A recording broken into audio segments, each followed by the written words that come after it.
Well, hello. Today I have a special guest who's gonna help me in the kitchen, which is my 3.5-year-old French Bulldog, Kip. So he is up here helping me because don't get on me about being sanitary. Today we are making Kip's treats. So I've been asked a lot about if I ever make treats for Kip, which I do. He likes to help make them. Mostly he likes to eat them. They're really simple, but I try to make them a little healthy, but it's ingredients that you're usually gonna have on hand. So Kip wanted me to make them and he wanted to be part of the video. And I wasn't gonna say no to that because you know what? He kind of gets what he wants, don't you, buddy? So what we have here are really easy things that you're gonna have at home. I have old-fashioned rolled oats. You know, for Kip, try to get the best ingredients, so I try to get organic ones, whatever I can to put the best things into his body. So with that, we have peanut butter. We have some flax, because flax gives really good fiber, good protein, and you don't really notice it once it's in there, which is for Kip. But honestly, these are so good that, you know, you can eat them too. They're a little bland maybe for a human, but they're good. And then the use, of course, of a banana. So to start, I'm using a food processor because I think it breaks everything down just easier.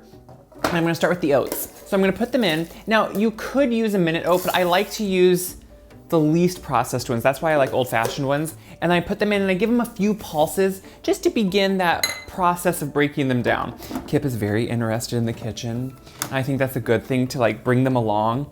So I'm just gonna pulse it a few times. And you can see you're getting some bits that are kind of more like a flour now. And so it's more like 5 or 6 pulses until it's somewhat broken down. I like the texture in there. I think Kip likes the texture in there, I should say. So once I have it just beginning to get broken down, you can see the smaller bits, bigger bits, we can move on now with pretty much the rest of our ingredients. So what I'm gonna do is take a banana, and the riper, the more sweet, and the easier it will be to work in. That's the important part too. So I'm gonna take the banana, peel it, and I'm just gonna cut it into pieces, just kind of throughout this. Kip really likes bananas, so while we're doing this, we usually have to give him a little bit. Here you go, buddy. He loves them. This is what's fun. Now, guys, you know what? I clean the counter after he's on it, but you know what? He's the king of the house, so he gets what he wants. Some flax, like I said. And again, the flax, it's not necessarily for flavor, but it just adds those really good things that I think are really beneficial for him. So then I put in the peanut butter, which you can see he loves too. He smells instantly. So anytime I'm in the kitchen, Kip, he will be sometimes off in the distance all at once. If he hears food or hears anything, the ears will perk up. He'll look over and then he'll just saunter his way over. For those of you that have followed me, you know that Kip had a hard diagnosis last year and he was paralyzed for quite a few months, but has slowly been regaining some strength and he's doing really well. So to me, I just enjoy every moment I have with him and love to bring him along for all those moments. So I'm gonna pulse this until it comes together kind of as a dough.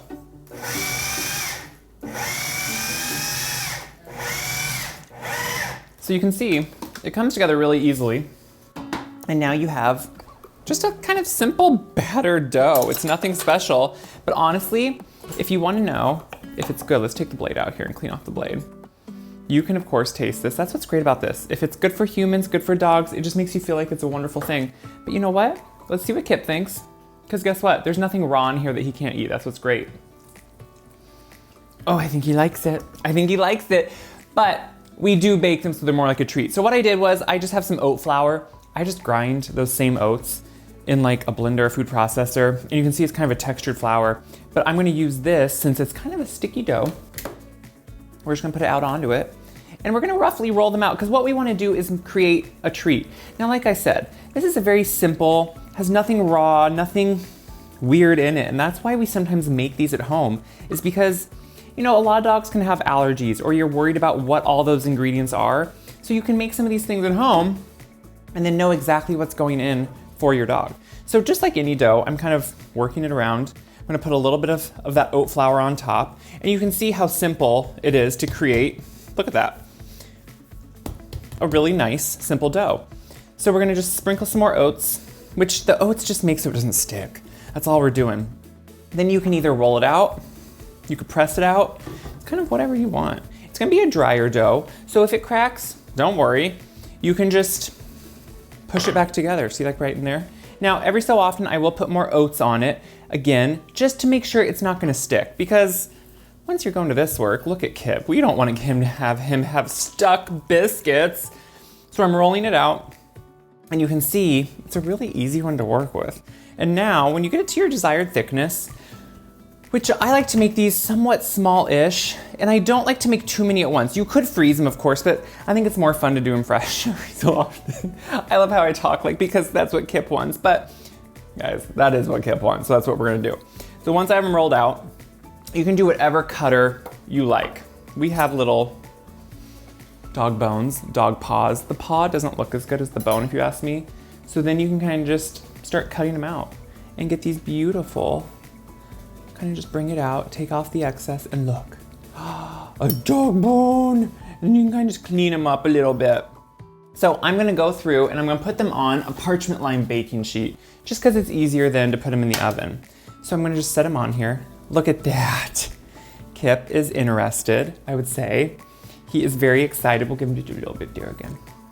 That's what I like. I like that this isn't something you have to worry about for your dog. Now, of course, if your dog has specific allergies, you may need to change this. You could do a different seed or nut butter if you would need to, depending again on what your dog may need.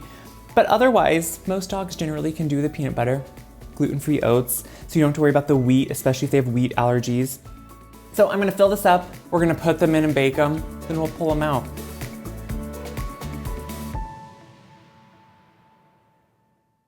Once they're in the oven, you pull them out, and you can see what the oven really does is just dry them out. They don't change a lot in their structure or their look. It just dries them out so they're a little bit more crispy, so they're more like a dog biscuit. I mean, that's really what we're doing here. So you can do any size you want, any shape you want. I think someone wants to know how they are. This is the best part though. You have to feel, and you can feel wonderful about what your dog eats. And that's what I love about these. You know the ingredients, they're simple. I mean, if your child or yourself eats one, there's nothing to fear. There's just good ingredients in it. So we'll do the taste test with Kip this time. They're soft, but crunchy and crispy on the outside. So they're just soft enough that they pull apart easily.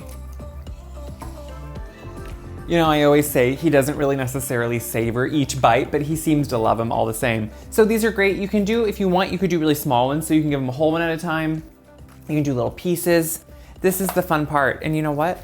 If you eat some, don't feel bad because they actually taste pretty good. There's no added sugar in them, no processed sugar. It's all just the banana and the peanut butter, and that's the best part. So I hope you kind of see how dog treats and baking with your loved pup, whoever it is, can be fun and can be really easy, and that's the best part here. So it's stuff you have in the pantry. I hope you share this video around because when you share these videos, it helps me, of course, be seen by other people, but it helps everyone else see how easy and fun this stuff can be, whether it's for humans or for our other almost humans in our lives. It's really fun to do. So check my website, wiseguy.com, for this recipe, for other recipes.